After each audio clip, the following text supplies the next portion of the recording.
Attention, concept totalement game changer. Là, t'es pas prêt. T'es pas prêt pour cette vidéo. Tu pas prêt parce que je sais que quand je dis concept game changer, et cetera, tu penses qu'on va parler de stratégie YouTube, de stratégie trading, et cetera, qu'en fait, je vais vous montrer une dinguerie encore sur la méthode 24 heures.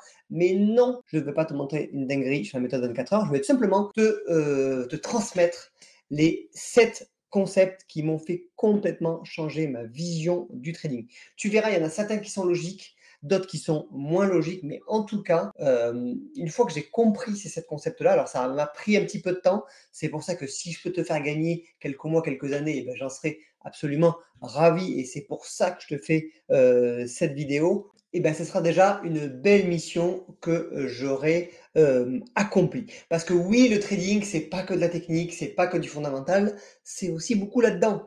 C'est aussi beaucoup la perception qu'on va avoir des choses, qu'on va avoir des prix. Évidemment, toutes les informations sont reflétées devant nous, mais nous, qu'est-ce qu'on a dans la tronche?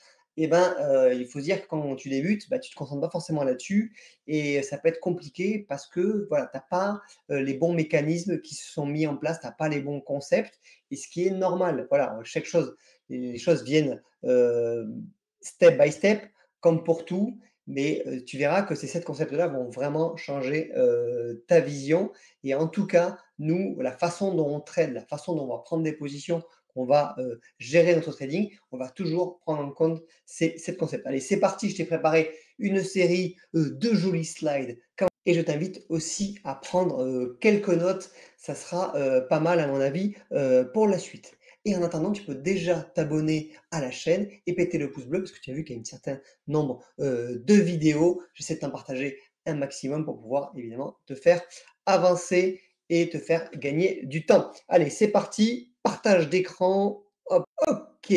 7 concepts game changer. J'en ai marre de me faire broyer. Ok. Alors nous, l'idée, c'est pas de se faire broyer, mais c'est d'essayer de comprendre qu'est-ce qui se passe derrière les marchés financiers. Qu'est-ce qui, voilà, comment ça fonctionne finalement? Puisque tu vas voir qu'on dit que 80 du temps, le trading, c'est de la psychologie. Je suis entièrement d'accord avec cette vision-là. Souvent, on met un petit peu à tort la méthode qu'on est en train d'utiliser, elle n'est pas la bonne, et cetera. J'ai pas une bonne méthode, blablabla, blablabla. Non, souvent la bonne méthode, finalement, c'est que tu ne prends pas en compte ces concepts-là et tu n'as pas une notion globale de ce qui se passe devant toi. Donc, pour ça, on a fait appel à Maître Yoda. Et qu'est-ce qu'il nous a dit, Maître Yoda? Il nous a dit vision nouvelle, tu auras. Donc, on est très content de t'avoir, Maître Yoda. On t'avait un petit peu perdu de vue là ces derniers temps. Je ne sais pas ce que tu foutais. Mais en même temps, tu ne dois pas être très très jeune. Je pense que Maître Yoda a quand même dépassé largement la centaine. Bah, écoutez, on est très content d'avoir Maître Yoda. En tout cas, il va nous donner une nouvelle vision, mais je l'ai un petit peu aidé pour ça. Allez, c'est parti. Donc, la première chose. Donc, le premier concept, et ça va plaire à Maître Yoda, c'est qu'on est des fucking moutons, des fucking sheep. Ok? On est des moutons. Pourquoi on est des moutons? Quand vous regardez un graphique, ok? Quand vous regardez un graphique, là je vous ai remis un graphique synthétisé, et ben on voit que toujours au même endroit, que ce soit sur des niveaux de résistance, comme on le voit ici avec les petits moutmout, ici les niveaux de support, et ben les acteurs du marché font exactement la même chose. C'est pour ça que l'analyse technique, à mon sens, reste pertinente, même si seule elle ne suffit pas, c'est que on est des moutons et en fait on répète les comportements passés. Donc qu'est-ce qu'on fait dans l'analyse technique? On regarde ce qui s'est passé dans le passé, ok, et on se dit que ben, comme on est tous des moutons, ok, et ben ça va se reproduire. Et effectivement, il y a des probabilités statistiques pour que ça se reproduise parce que l'humain répète ce qu'il voit et ainsi de suite. Alors évidemment, après, c'est pas miraculeux, ok, mais c'est pour ça que les fameux, voilà, on appelle ça des fois un peu les traits magiques, il y a quand même du sens qu'on voit des trendlines, qu'on voit des supports, qu'on voit des résistances, ce sont des niveaux psychologiques dans lesquels ben, voilà, on va arriver sur une zone support importante, et ben, l'ensemble des acteurs ont cherché à acheter le marché, puisque dans le passé, c'était une zone qui a fait réagir les acheteurs. Donc ça te paraît un concept peut-être assez simple, assez bateau, mais il faut quand même que tu l'aies en tête. On est des moutons, et nous, ce qu'on va essayer de faire, tu verras, alors ça on le fait évidemment dans MO, c'est qu'on essaye finalement de faire attention de ne pas être trop comme un mouton, puisque nous, ce qu'on va chercher à comprendre, c'est comprendre où sont les moutons finalement, les particuliers et essayer plutôt de suivre le flux des, institutionnels, des grosses mains, finalement les acteurs qui font bouger, les marchés. Donc ce qu'il faut retenir, là, je t'ai fait à chaque fois des petits résumés avec des points clés. C'est que, bah, les comportements de masse se répètent avec une fiabilité, statistique. OK? Donc on sait que, bah, si on agit au même endroit que tout le monde et ben, il y a des probabilités pour que ça aille dans le même sens que dans le passé. OK? Donc on analyse le passé pour anticiper le futur et on voit finalement quand on observe des graphiques, alors là pareil, voilà, moi je parle des graphiques sur des temps relativement longues, hein. Si tu regardes des graphiques en 1 minute, bah, les comportements de masse, ils sont difficilement observables, même si voilà, c'est le même principe finalement. Donc on voit les comportements de masse qui sont tout simplement, qu'on peut analyser graphiquement. On est sur un concept assez simple, mais je suis pas sûr que quand tu regardais tes graphiques, tu te disais: «Mais attends, mais est-ce que là on est sur des comportements de masse et cetera? Qu'est-ce qui est en train de faire la masse? Est-ce qu'il y a des probabilités pour que ça se passe finalement de la même manière sur la prochaine zone sur laquelle on va buter. La deuxième chose, c'est tout ce qui est, on va en parler pas mal, de tout ce qui est autour du risque. Alors le risque, oui, je sais, c'est chiant, pareil, mais il y a énormément, énormément, énormément de gens. Et voilà, moi je t'envoie un chiffre, 85% des gens, quand ils se lancent dans le trading et même quand ils évoluent un petit peu dans ce milieu-là, qui essaient de s'accrocher, et ben, quand ils font une opération, c'est-à-dire quand ils appuient sur le bouton, quand ils vont rentrer, sur le marché, ben, ils n'anticipent pas, le risque. Ce qu'ils pensent souvent, c'est quand ils ont vu une stratégie, sur YouTube, sur TikTok et cetera, ils pensent pas que le résultat est non garanti. C'est-à-dire qu'ils le savent, qu'ils ont pas 100 de chance, d'y arriver, mais c'est pas intégré dans leur cerveau et le fait que ce soit pas intégré dans leur cerveau, de pas se dire tout simplement que ce sont des probabilités, on va en parler beaucoup de probabilités, et ben, tout simplement, ils sont pas prêts. Ils sont pas prêts à accepter le risque parce que ce qui se passe, c'est que la majorité des gens n'acceptent pas le risque correspondant. C'est pour ça que un débutant qui prend un stop loss, c'est très dur pour lui. C'est parce qu'il n'a pas accepté le risque. Si tu sais que ta probabilité d'aller taper ton stop loss, c'est une chance sur 2. Bah, pourquoi? Je veux dire, quand tu jettes la pièce, quand tu joues à pile ou face, quand tu jouais à pile ou face quand tu étais gamin, je sais pas trop si tu joues à pile ou face quand étant gamin, il y a mieux comme jeu, mais en tout cas, tu es pas dégoûté parce que c'est tombé sur face ou c'est tombé sur pile. Tu es pas en train de te dire: «Putain, mais c'est pas possible, putain, j'ai pas de chance et tout». Je veux dire, tu sais que tu as une chance sur 2 et finalement, quand tu fais du trading, bah, tu sais que tu as des probabilités qui sont fortes de prendre un SL et donc que ton opération puisse se solder par un échec. Tu as voulu rentrer parce que tu croyais, en un mouvement, tu voulais anticiper un mouvement, tu pensais que le prix allait se diriger dans ta direction que tu avais choisie et non, ça se solde par un échec. Et évidemment, quand c'est un SL, ça peut encore aller, OK, mais quand c'est 3 d'affilée et là, voilà, parce que au niveau statistique, c'est possible que tu prennes 3 SL d'affilée. Alors on va le voir, après, il y a des méthodes, évidemment, comme la méthode 24 heures qui permettent de prendre quasiment, aucun SL. OK, mais elle est construite sur cette base-là. Mais finalement, quand tu prends juste l'opération simple, tu rentres sur les marchés, OK, tu peux te prendre 3 SL d'affilée et on verra ensuite, les séries. Donc ce qu'il faut faire, tout simplement, c'est ce que tu dois retenir, c'est que tu essayes d'éviter quelque chose qui est inévitable. Éviter de prendre un SL, de ne pas anticiper que tu puisses prendre un SL, ben ça va avoir des effets absolument désastreux sur ton mindset, sur ton mental, sur ta psychologie, OK? Tu vas te sentir trahi par le marché, on va en parler. Donc voilà, n'essaie pas d'éviter quelque chose qui est inévitable parce que tu prendras, des SL, il faut que tu puisses l'accepter avant de lancer ta position. Donc à partir de là, ce qui se passe, c'est que comme tu es un petit peu flippette, OK, tu es là, tu as pris un SL et cetera et ben du coup, voilà, tu es dans les émotions et la prochaine perte va être encore plus dure à accepter. Donc vraiment et là moi j'ai fait des gros progrès là-dessus, c'est que j'ai complètement accepté le risque. Je sais que quand je rentre sur le marché et ben, il y a des probabilités pour que le trade se passe, pas bien. OK? Donc moi je sais que, bah, c'est pour ça que j'ai construit cette méthode aussi qui me va bien et qui va très bien à 95 des personnes, puisque moi c'est une méthode comme la gestion du risque est totalement maîtrisée et totalement automatisée et qu'on va prendre très peu de SL, je sais que ça me permet d'accepter d'autant plus le risque. Ça me permet aussi de prendre des positions beaucoup plus chargées, OK, puisque je sais que je suis protégé. Mais à partir de là, il faut quand même que tu acceptes complètement le risque, que tu es prêt à prendre. C'est extrêmement important.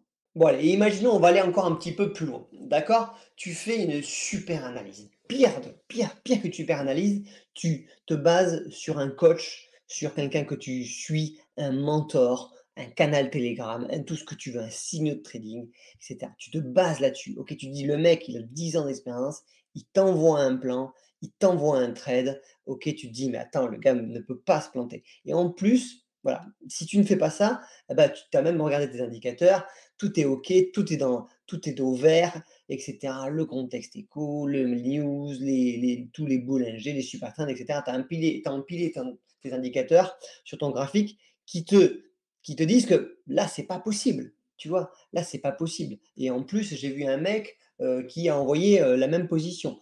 Donc à partir de là, qu'est-ce qui se passe? Tu as fait ta super analyse. OK, tu es carré béton. Qu'est-ce qui se passe? Ça se passe pas bien. Hop!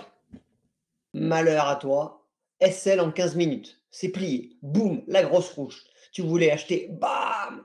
Tu as cliqué sur le bouton, tu étais en drawdown direct et bam, bam, bam, bam, boum, explosé. Là, c'est la frustration ultime. Non, mais attends, attends, là, c'est le trader coach qui me l'a envoyé. OK, là, j'ai regardé tous mes graphiques, tous mes indicateurs, c'était bon, les news et tout, c'était bon. Mais attends, mais le dollar devait monter, mais c'est quoi ça? Pourquoi les attends, mais tout est bon là, tu cherches Google et tout, tu regardes, putain, il y a un mec sur Twitter, il fait pareil. Frustration ultime. Je veux dire, tu n'as pas anticipé, tu n'as pas pressé que ça pouvait aussi ne pas fonctionner, d'accord? Et à ce moment-là, qu'est-ce qui se passe? Tu as 2 réactions. Tu as 1, le marché m'en veut, c'est de la merde, le marché c'est nul, tu vois? Il m'a saoulé quoi. Ou, bah, attends, vas-y là, le code c'est peut-être pas si bon que ça et cetera, vas-y, j'ai peut-être loupé un truc, d'accord? Donc qu'est-ce qu'on fait quand tu as loupé un truc? Bah, à ce moment-là, il va falloir que tu analyses plus, OK? Et c'est là le problème. Le problème, c'est que ce que tu dois retenir, c'est que quand tu vas partir sur un surcroît d'analyse, tu vas te mettre des analyses du feu de Dieu, tu vas multiplier les indicateurs, tu vas multiplier les sources d'informations, tu vas multiplier finalement les convictions, tu vas chercher des sources qui te convainquent que tu es dans la bonne direction. Et ben, le problème, c'est que si ça se passe, mal, OK. D'ailleurs, tu vas pas pouvoir le reproduire ça, systématiquement parce que ça va être beaucoup trop lourd. OK, mais si ça se passe mal, ça va te détruire parce que tu as tellement mis d'espoir finalement dans ton setup, OK, que ça va être très compliqué, psychologiquement. Donc le truc, c'est que moi, je ne te conseille pas de faire, un surcroît d'analyse. Fais une bonne analyse, OK? Prends-toi un indicateur. Il y a pas de bon ou mauvais indicateur, de trucs complètement, nuls qui ne marchent pas. OK, moi je pense que tout peut fonctionner. OK, moi personnellement j'aime beaucoup, Ishimoku, mais ça marche très bien aussi avec les moyens mobiles. Les bandes de boulanger, ce sont des bons repères, qui t'aident à visualiser le prix de, différentes manières. Rappelle-toi juste une chose, c'est que les indicateurs, c'est pas magique. OK, ça représente le prix d'une manière, différente simplement. Toute l'information finalement elle est dans le prix à la base. D'accord? Donc voilà, pars sur quelque chose d'assez simple que tu puisses reproduire, qui soit pas trop énergivore. Moi, pour moi, le meilleur des 2 mondes, c'est évidemment 50 d'analyse technique, 50 de fondamentale et pour moi, c'est les 2 qui fonctionnent, bien ensemble. Mais par contre, la deuxième chose que tu dois te mettre en tête, c'est que tu dois pas attendre quelque chose du marché. C'est pas parce que ton analyse, elle est magnifiquement faite, elle est au top, voilà, tu as suivi un coach et cetera, que forcément le marché va te récompenser. Non, n'attends rien du marché et comme ça tu ne seras pas déçu. Si tu attends rien de quelqu'un, tu ne seras pas déçu et accepte aussi l'incertitude du résultat. C'est que, oui, malgré tout ce que tu as pu bien faire, malgré que c'est le super coach qui t'a donné, le signal et cetera, et ben, il se peut que ça se passe pas bien, OK? Et donc à partir de là, il faut que tu te concentres uniquement sur le fait que toi, tu sais que ta stratégie, elle est cohérente, tu as respecté ton processus. On va le voir que, attention, le fait de ne pas respecter le processus, ça va détruire un petit peu toute cette logique-là et que tu aies conscience de ton avantage sur le long terme. Donc à partir de là, voilà, il y a plusieurs façons finalement de réagir aux pertes. Il y a un, je suis nul, pourquoi les autres y arrivent, pourquoi j'y arrive pas, je suis nul, c'est pas fait pour moi, etc. tu as la deuxième réaction qui est, celle-là, elle est bien, elle marche très, très bien, c'est: «Le marché m'a trahi». Le marché, je comprends pas ce marché, c'est manipulé, encore ces news à la con, et cetera, voilà, tu es dégoûté quoi, le marché t'en veut, c'est ton ennemi et du coup, qu'est-ce que tu as envie de faire? Tu as envie de te venger parce qu'il t'a trahi. Normal, c'est logique, tu vois? Donc tu vas essayer de te venger, de lui. Tu vas être en mode revenge et ça, le trading revenge, je te garantis, j'en ai fait des trades revenge, obligé, j'en ai fait, tu vois? J'en ai fait et je te promets que ça, c'est un des pires trucs à ne pas faire. Le trading revenge, c'est voilà, il vaut mieux couper l'ordi direct, aller courir, 10 minutes si vraiment, tu arrives pas à gérer tes émotions parce que le trading revenge, de dire: «Je vais me refaire» et ben, à ce moment-là, il a pété mon SL, OK, à ce moment-là, je vais rentrer plus bas, je remets le double de position, le double de lot pour pouvoir, me refaire. Je te, garantis que 9 fois sur 10, tu vas t'envoyer en l'air et malheureusement, si ça te réussit, tu le referas une 2e fois parce que tu dis: «Ça m'a réussi, pourquoi pas? Pourquoi ça ne fonctionnerait pas de nouveau?» et ben là, c'est adios le compte. Donc, qu'est-ce qu'on fait? On veut se venger, d'accord? Il nous a trahis le marché. Mais voilà, on est là, vraiment, on avait tous les éléments, il nous a trahis, OK? Alors le truc, c'est qu'avant, j'avais un processus qui était carré. J'avais un processus, je prenais 1 de risque par position, OK?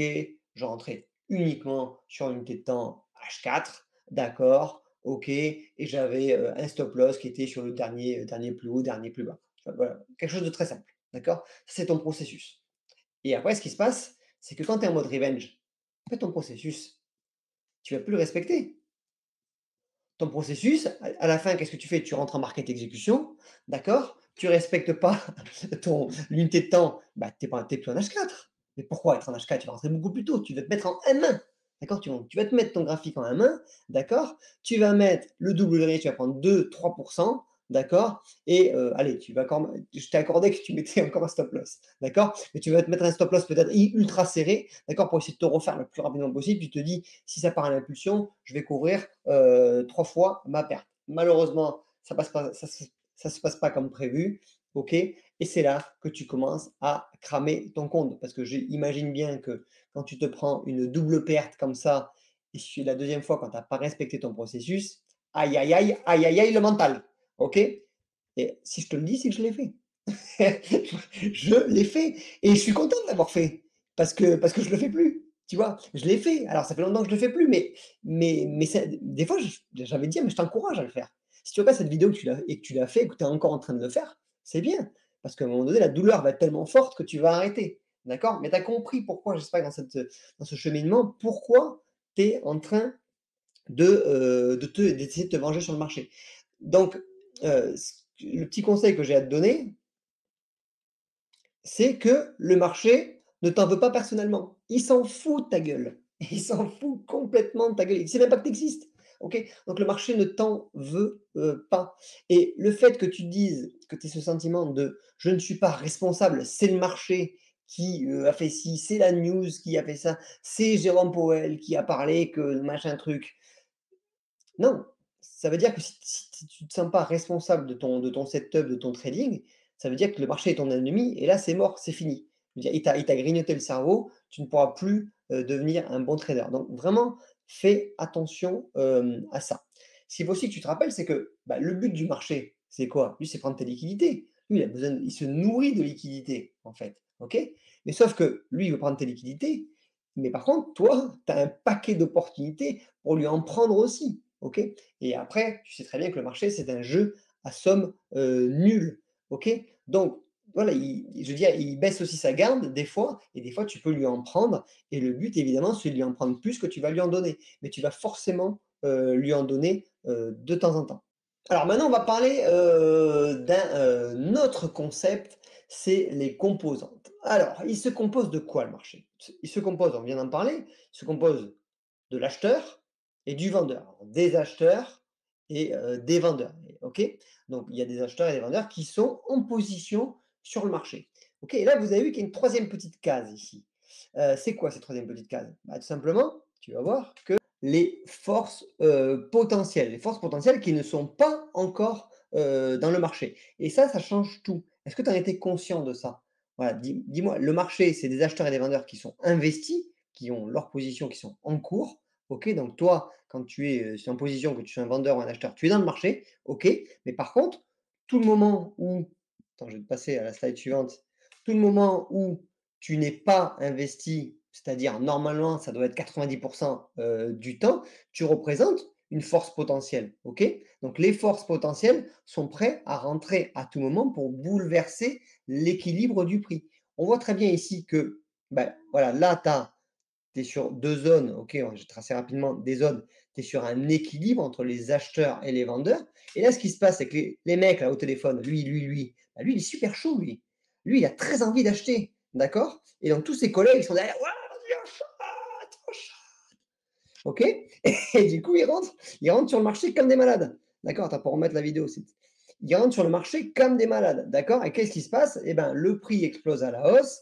D'accord? Et ça a brisé l'équilibre des prix.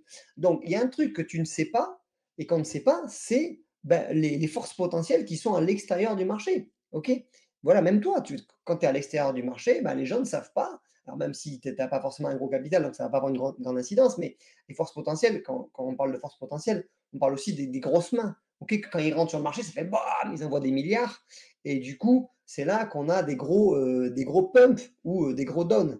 Donc, ce que tu dois retenir par rapport à cette composante du marché, c'est que tout simplement que le marché peut tout faire à chaque instant. Puisque dans la mesure où, j'en reparle dans la slide d'après, les forces potentielles peuvent rentrer à tout instant. Et du coup, qu'est-ce qui se passe? C'est que ben, on a forcément une incertitude sur le résultat. Si on connaissait toutes les variables, ben, on saurait à 100% que la position ben, voilà, va aller dans ce sens-là. Donc on a une variable qui est inconnue, ok, c'est tout simplement le nombre de traders qui s'apprêtent à rentrer dans le marché à tout instant. Et on ne connaît pas le volume qui est prêt à rentrer. Donc ça, pareil, qu'est-ce que ça fait? Ben, tout simplement, ça fait des probabilités. D'accord? Donc nous, quand on pose des plans ou la fameuse liste de courses, la légendaire, j'ai envie de dire maintenant, la légendaire liste de courses dans AMO, OK, on vous met des étoiles comme ça parce qu'on les classe par probabilité. Donc qu'est-ce qu'on fait? Nous, on prend la partie technique, on prend la partie fondamentale, OK, en gros, on prend 50-50, d'accord? Et on regarde si bah, des éléments sont convergents, sont cohérents pour pouvoir se positionner dans un sens ou dans l'autre, tout simplement. Et à ce moment-là, ça nous donne des probabilités de réussite. Donc, si on prend le concept de probabilité, c'est quoi? C'est on a des variables qui sont connues, d'accord? On a l'effet mouton, d'accord, de l'analyse technique. On sait que, bah, voilà, en étudiant le passé, eh ben, on peut anticiper le futur. Allez, je reprends parce que je me fais violenter avec mon téléphone là, parce que il y a une personne qui n'avait pas le code pour entrer dans les appartes. Bon, bref, alors les probabilités. OK, donc les probabilités, on connaît 2 choses. On connaît un, le comportement moutonnier des acteurs, OK, qui font finalement qui répètent les mêmes choses inlassablement, OK, donc qui agissent sur les mêmes zones de prix, et cetera. Donc je l'ai expliqué dans la première slide, d'accord? Et après, on a tout ce qui est data économique, news, rapports, les taux d'intérêt, etc., etc. Tout ça, c'est des variables connues. On connaît les résultats d'entreprise, etc. D'accord? Donc on a ces deux choses, ok? Et ensuite, bah, tu l'as vu, c'est qu'on a les variables qui sont inconnues. Et tout ça, ça nous donne uniquement des probabilités. Donc nous, qu'est-ce qu'il nous reste à faire finalement? Nous, il nous reste à bien travailler cette partie-là, cette partie technique, j'ai envie de dire, analyse technique, et de bien travailler là, cette partie fondamentale, ok, pour essayer d'avoir un avantage et ne pas subir, ou disons, ne pas se faire totalement défoncer par la variable inconnue. Donc ce que tu dois, retenir, c'est que, les meilleurs traders de ce monde, OK, et ça pareil, j'ai mis du temps à le comprendre, c'est des notions que j'ai mis du temps à acquérir parce qu'au début tu es focus, gain et cetera, stratégie, les lignes magiques, les indicateurs magiques et voilà, j'ai envie de dire c'est normal au début, mais ça te fait perdre du temps donc si je peux te faire gagner et accélérer, quelques mois, quelques années, avec cette vidéo, j'en serais, ravi, OK? C'est que les meilleurs traders, ils sont cool, OK, ils sont très smart parce qu'ils laissent agir les probabilités. Ils savent qu'ils ont un avantage sur le marché. Par contre, les probabilités se mettent en place uniquement si on a un échantillon qui est assez grand. OK? Si tu as pris 3 trades là comme ça, tu viens de commencer, tu as pris 3 trades, bah, ton avantage, tu vas pas forcément le voir. D'accord? Donc c'est pour ça que sur des centaines, des milliers, des millions je ne sais pas si on prend des millions de trades peut-être, j'en sais rien.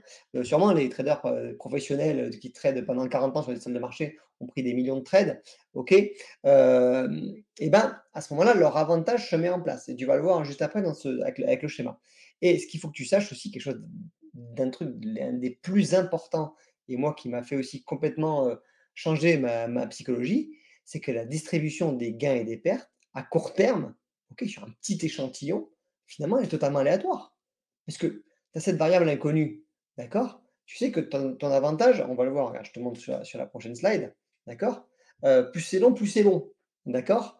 Et ce qui se passe, c'est que, tu as une série là, voilà, tu es un trader, d'accord? Tu es là. Tu as une série 1, tu fais une série 1, série 2, série 3. Ben, peut-être que, voilà, tu commences avec la série 1, 2 gains, 2 pertes, un gain, une perte, ou peut-être ça peut être une série 2, ça peut être un gain, 4 pertes d'affilée. Donc là, attention, qu'est-ce qui se passe? Trader débutant, qu'est-ce qui se passe? Hein? 4 pertes d'affilée. Le marché m'en veut, je vais me refaire, c'est de la merde cette stratégie. Du coup, qu'est-ce que je fais? Je vais voir sur YouTube et je vais trouver une autre stratégie, je vais défoncer les TikTok, etc. Non, mais le coach, c'est nul ce qu'il m'a dit, il est pourri, je change de groupe, etc., etc. Et tu passes ta vie à scroller et à chercher finalement autre chose. Parce que toi, tu t'es concentré, tu t'es arrêté là finalement. Et là, tu as changé de stratégie. Et du coup, tu refais une nouvelle série et hop, et là, tu t'en sortiras jamais. Donc, si tu es là-dedans, vraiment, focus-toi sur une stratégie, sur un processus que tu maîtrises, un processus qui soit simple pour laisser ton avantage se matérialiser. Puisque plus cette série elle est grande, OK, plus ton avantage va se mettre en place. Tu peux aussi très bien, quand tu es débutant, avoir des séries comme ça. Souvent, on dit que comme le débutant, beh, il attend pas vraiment grand-chose, de lui-même et des marchés et ben, il a souvent, finalement, il est assez smart quand il rentre et cetera. Il se prend pas trop la tête, il saisit les opportunités. OK, il peut avoir des séries comme ça. Mais là, le mec, un débutant qui a suivi quelqu'un, qui est dans un groupe et cetera, qui se prend une série comme ça, mais il se dit: «Mais c'est bon, moi, ça y est, la martingale, je l'ai trouvée la baguette magique, je l'ai! Enfin!» Et là, boum, il va se prendre 5 stops d'affilée. Bah, tu imagines psychologiquement comme c'est dur? Alors que si tu laisses une très longue série, imaginons que je prends une série, je vais 3 barres là comme ça. Et bien finalement, ton avantage, ce qui va se passer, c'est que tu auras des petites pertes, OK, pareil si tu fais les choses correctement et des gros gains et ton avantage se mettra en place. Mais à court terme, on ne sait pas dans quelle série tu vas, te situer. Donc si on pouvait finir la vidéo, qu'est-ce qu'il nous dirait, maître Yoda? Qu'est-ce qu'il nous dirait? Eh ben, maître Yoda, il nous dirait tout simplement d'accepter le risque. Voilà, la première chose que tu dois faire, c'est tout simplement d'accepter le risque. Quand tu rentres sur les marchés, tu dois accepter le risque. Et c'est pour ça que tu as un stop loss, c'est que tu le connais en plus ton risque. Pourquoi tu ne l'acceptes pas? Moi, je me parle à moi-même, tu vois, je me parle au Lucas du début. Pourquoi je ne l'acceptais pas? Pourtant, tu sais, tu rentres sur le marché, ton stop loss, il est à 1%. OK, tu sais que tu peux perdre 1%. C'est possible. OK. La deuxième chose, c'est de laisser ton processus se faire, de laisser agir les probabilités. OK. Et c'est pour ça que c'est important d'avoir un système de trading gagnant avec des mathématiques qui sont gagnantes. Et c'est aussi sur cette base-là qu'a été construit la méthode 24 heures pour ton exemple. Tu as plein de vidéos d'ailleurs de la méthode 24 heures. Tu as le bilan des 7 derniers mois. Si tu veux aller faire un tour. La troisième chose, c'est ne pas craindre le comportement du marché. On a vu qu'il y a des variables qui sont inconnues. Donc le marché, il peut what the fuck à tout moment. OK, donc ça, il ne faut pas le craindre. Ça peut arriver. D'un coup, bah, ça ira dans ton sens. Et des fois, ça n'ira pas dans ton sens. Et c'est comme ça. Mais tu as des variables inconnues que tu ne peux pas maîtriser. Par contre, ce que tu dois faire, contrario, c'est tes carrés, tes machins, il y a une opportunité, tu prends. Tu t'es pris 2 stop loss, toi, tu la prends. C'est pas parce que les trades entre eux, les positions ne sont pas liées. OK? C'est pas voilà, tu es dans une série, d'accord? Mais c'est pour ça qu'il faut être disponible pour saisir les opportunités. Sinon, si tu prends pas parce que tu penses que tu es pas à l'aise et cetera, parce que, bah, je sais pas quoi, voilà, et ben, tu as détruit ta série finalement et voilà, tu perds ton avantage que tu as sur le marché.